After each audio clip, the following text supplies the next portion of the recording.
शहरी सरकार हेरिटेज नगर निगम में 3 साल बाद 6 मार्च को साधारण सभा की बैठक बुलाई गई। एक लंबे इंतजार के बाद बुलाई गई सभा जनता के मुद्दों से अखाड़े में तब्दील हो गई। बैठक में बीजेपी विधायक गोपाल शर्मा ने ऐसा बयान दे दिया कि हंगामा हो गया। बयान के बाद कांग्रेस और बीजेपी के पार्षद वेल में भिड़ गए। विवाद और भी बढ़ गया जब कांग्रेसी विधायक अमीन कागजी और विधायक रफीक खान पर राष्ट्रगान को बीच में ही बंद करने का आरोप लगाया गया। मामला इतना तूल पकड़ गया कि बीजेपी विधायक ने देशद्रोही गतिविधि बताते हुए विधायक रफीक खान की गिरफ्तारी की मांग कर दी। दरअसल सदन की कार्रवाई दोबारा शुरू होने के बाद सदन में बीजेपी विधायक पाल मुकुंद आचार्य और विधायक गोपाल शर्मा पहुंचे। सदन में जय श्री राम के नारे लगने लगे। पाल मुकुंद आचार्य ने नगर निगम को नरक निगम बताया। ब्यूरो रिपोर्ट, रॉयल पत्रिका। हम लोग जो बात कर रहे थे उसमें 300 गज और 100 गज के अंदर घुसना शामिल नहीं था। हम लोग एक जयपुर की बात कर रहे थे।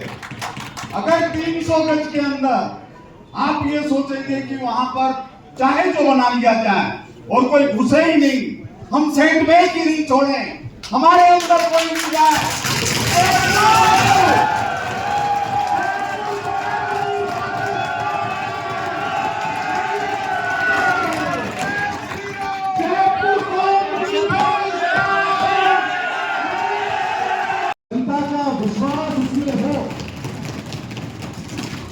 पार्षदों का कॉन्फिडेंस उसके अंदर हो, तब जाकर के हम शहर को एक नई शक्ल और नई शेप दे पाए। अनफॉर्चुनेटली पहले तो ये मीटिंग काफी समय बाद शुरू हुई और काफी हर साल होनी चाहिए थी, लेकिन नहीं हो पाई। और अब चूंकि मीटिंग हो रही है तो इसमें सार्थक चर्चा हो और सर्टेन एजेंडे जो इसमें डाले, पार्षदों को तो ऐतराज है ही है।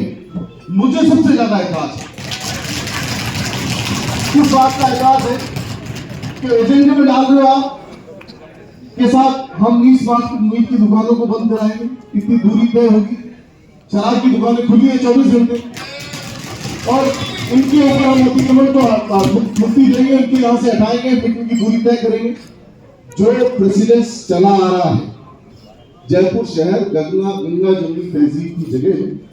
यहाँ हर आदमी, हर धर्म का, हर जाति का आदमी अपने धर्म की रक्षा करते हुए काम करता आया है और जयपुर शहर पूरी दुनिया में इस बात के लिए विख्यात है। मुझे खुशी होगी कि हम इन सब बातों को एजेंडा में नहीं डाल करके और ऐसी बातों में पर्टिकुलर किसी समाज को या जाति को टारगेट नहीं करके हम सार्थक चर्चा करें, हम साफ सफाई पे चर्चा करें, हम जयपुर के शहर कैसे सुंदर लगे इस पर चर्चा करें, कैसे पार्किंग व्यवस्था उस पर चर्चा करें। पीछे मैंने देखा नगर निगम के कर्मचारी 25 साल से अठवाड़ा लग रहा है वहां पहुंचे। एक बाजार के 40 दुकानदार खिलाफत करते हैं और 3000 आदमी पे हम जोन करने पहुंच जाते हैं। अरे 40 आदमी बात कर रहे हैं, एक दिन अठवाड़ा लग रहा है, हम उसके ऊपर भी जुल्म करना चाहें? हाईकोर्ट में पेंडिंग है, मुकदमे पेंडिंग है, उसके ऊपर हम एक्चुअली तो हम एनक्रोचमेंट कर रहे हैं, उनके अधिकारों में अतिक्रमण कर रहे हैं।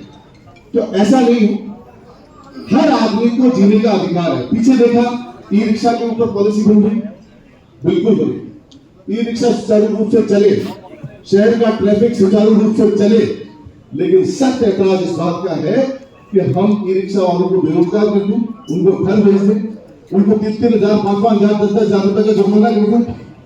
पॉलिसी बने, निगम लेवल पर ही बने, सरकार के लेवल पर बने। क्योंकि ई रिक्शा पहले नहीं होते थे, बैटरी रिक्शा पहले नहीं होते थे, अभी कुछ समय से चल रहे। आज के समय में आज की तारीख में 40,000 रिक्शा रजिस्टर्ड है जयपुर शहर में। साधारण सभा की 40,000 लोगों को रोजगार कर देंगे। तो सबकी पॉलिसी और सबका समावेश हो और समावेश होकर के सबके हितों का ध्यान रखते हुए हम काम करें। और खास तौर से मैं मेरी बात खत्म करने से पहले कहना चाहता हूं कि साफ सफाई का मुद्दा हो, भ्रष्टाचार पर अंकुश लगे, हमें पॉलिसी लागू कर दें और कर्मचारी आश्वासन करने पहुंच जाता है। अभी वो स्पैरो कंपनी का आदमी घूम रहा है, 90-100 गज से नीचे का कमर्शियल जगह फ्री है और रेजिडेंशियल कितने गज से फ्री है? 300 तक रेजिडेंशियल फ्री है। वो कैसे चला जाता है वो? और उसको किसने पावर दी कि मैं नीलामी कर दूंगा, ऑप्शन करा दूंगा, सीज कर दूंगा? उसको किसने पावर दी? ऐसे ऐसी लैंग्वेज में बोल सकते हैं। ठेकेदार है, कलेक्शन का काम उसको दिया गया है, कलेक्शन तक सीमित रहे, इससे आगे बढ़ेगा तो दुर्गति होगी उसकी। लोग भी सुन रहे इस बात पर से 100 गज से नीचे कमर्शियल में नहीं घुसे, मैं वार्निंग दे रहा हूं उसको यहीं से, और 300 गज से रजिस्ट्रेशन में नहीं घुसे। जो उसके क्षेत्राधिकार में है वहां जाए, चेक करें, उससे पूरे बुलाना, अगर किसी ने चुका रखा है तो उसके एविडेंस ले। अभी मेरे को रास्ते में यहाँ फोन आया एक आदमी का, जनता कॉलोनी से, मैंने टैक्स दे रखा है, तो कह रहा मैं कुर्की करने वाला हूँ। किसने पावर दी कुर्की करने की? एक पॉलिसी बने और बनकर के कर्मचारी का इन्वॉल्वमेंट हो, ठेकेदार बिना निगम के कर्मचारी के किसी घर में नहीं जाए, और जाएगा तो अपनी हालत के लिए खुद जिम्मेदार होगा। निगम के कर्मचारी को साथ लेके जाए, और उसमें भी 300 गज से ऊपर नीचे रेजिडेंशियल में नहीं जाए, और 100 गज से नीचे कमर्शियल में नहीं जाए।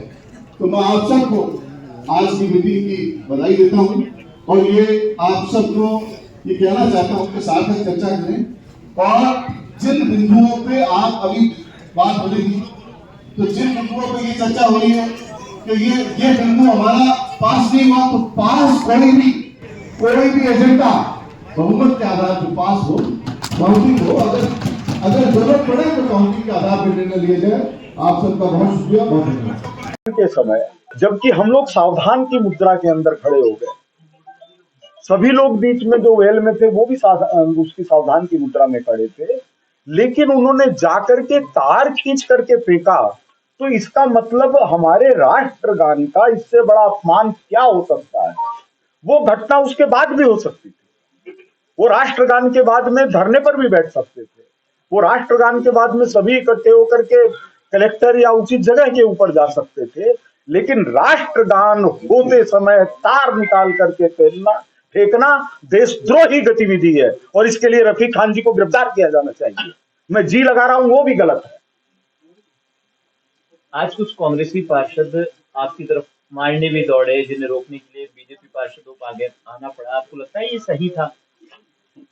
देखिए, इसमें हम क्या कहेंगे, जो देश आपातकाल भुगत चुका है, सारे नेताओं को जेल में जाना भुगत चुका है, जिस देश के अंदर तंदूर कांड जैसी घटना हुई और करने वाले कांग्रेस के लोग थे, उस देश में इनसे क्या उम्मीद करेंगे। लेकिन उसका बाल बांका नहीं हो सकता जिसका प्रभु रक्षक होता है। अभी वो जो सबसे साइन करवा लिए, तो किसी ने कहा कि एक दिन अगर एजेंडा पास साइन वो ही करवा रहे थे, नहीं तो कोर्ट में जाएंगे या पता नहीं वो क्या करेंगे।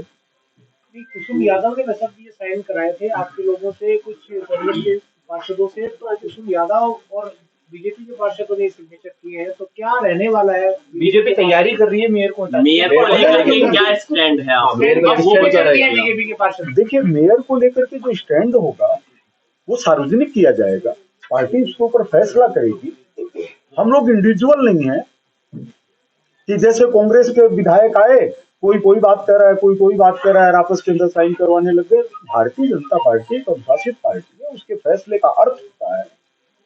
लेकिन आज कोई प्रस्ताव पास नहीं हुआ, वो सब ने देखा है। अब इसके क्या परिणाम निकलते हैं, कैसे इसमें दूसरे संस्था इन्वॉल्व होती है, कोर्ट कैसे इन्वॉल्व होता है, ये बात की चीज है। लेकिन हमारे यहाँ ये नहीं होता भाजपा के अंदर कि तरह तरह की गुटबाजियां हो, वो किसी के साथ हो, वो किसी के साथ हो, वो किसी के साथ हो। हम लोग तो आप देखिए भारत माता की जय की बात कर रहे थे वहां पर, और कोई भी नहीं चाहेगा कि हमारा देश कैसे मिनी पाकिस्तान बने। आप लोग खुद देखिए कि क्या जयपुर के 5-7 मोहल्ले ऐसे नहीं हैं जहां हम नहीं जा सकते शाम को। आप में से कोई बता दीजिए, कोई रामगंज गया हो शाम को पैदल, एक भी इंडिविजुअल बता दीजिए। क्या हमारी आत्मा गवाही देगी जाने की? नहीं जाने की गवाही देगी। उसको पता चलेगा पत्रकार हैं, कैमरे उठा करके लेके जा रहे हैं, कोई आएगा और छीन करके ले जाएगा। हम सब ने देखा है कोविड-19 जब आया था तो सबको पता है कि रामगंज से शुरुआत हुई, लेकिन हमने उन मुसलमान भाइयों के साथ में अपराध किया कि उनको हम अनुशासन में नहीं ला सके। पुलिस के अंदर कोविड फैलता रहा तो हम उनके साथ अच्छा थोड़ी कर रहे हैं। आज मुस्लिम बच्चियों की जो 10वीं से पहले स्कूल छोड़ने की वो है परसेंटेज है, वो राजस्थान के अंदर सबसे ज्यादा मुस्लिम बच्चियों की है। तो क्या हम उनके साथ न्याय कर रहे हैं? उनको इस तरह से घेराबंदी करके ये कर रहे हैं, ये सब अच्छी बात है? कि आप कह रहे हैं कि हमने तो पाकिस्तान नहीं बनाया, हम तो यहीं पर रह गए, उसमें तो कोई कह रहे थे तो आप कर क्या रहे हैं? आप उसकी जगह के ऊपर लव जिहाद छेड़ रहे हैं।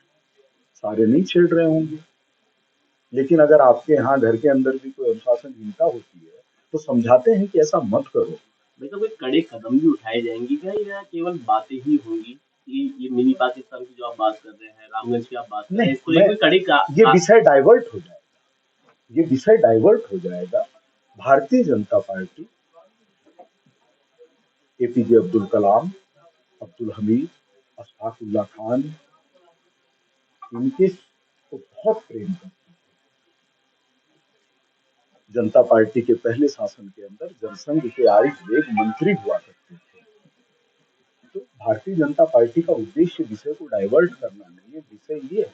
वहां हम लोग यही बात कर रहे थे कि आपने सुना हो, तो मैं यही कह रहा था कि कानून के मुताबिक निगम के सदन को चलने, जब तक रफीक खान जी ने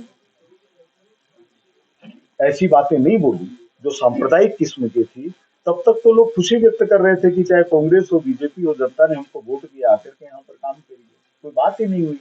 उन्होंने आते ही आप लोगों ने देखा हो खलल डालना शुरू कर दिया। तीनों एक साथ ही आए क्या? तीनों की गाड़ियां एक साथ ही पहुंचती है कहीं पर, या षड्यंत्र करने की सोच करके आए? ऐसा कोई भी नहीं है। किधर से भी आएंगे तो जयपुर के अंदर ट्रैफिक जाम की कितनी खराब हालत कर रखी है, कोई पहुंच सकता है एक साथ? तो ये तीनों का षड्यंत्रपूर्ण आना और आ करके एक एक का इस तरह की बातें करना, और फिर रफीक खान जी का हटवाड़ा और हमारी गतिविधियों के अंदर यहाँ निगम हस्तक्षेप नहीं करे। और उन्होंने, मेरे को ध्यान आता है, ऐसा शब्द भी इस्तेमाल किया था कि फिर उस अफसरों की क्या दुर्गति होगी, ये भी देख लीजिएगा। ये क्या है? ये कानून व्यवस्था? आप विधायक हैं, शर्म आनी चाहिए। आप कह रहे हैं कि हम अधिकारियों की दुर्गति करेंगे, ये कहना क्या गैरकानूनी नहीं है? वो कह रहे हैं कि ये तो पत्रकारिता से आए, इनको तो कुछ ज्ञान ही नहीं है।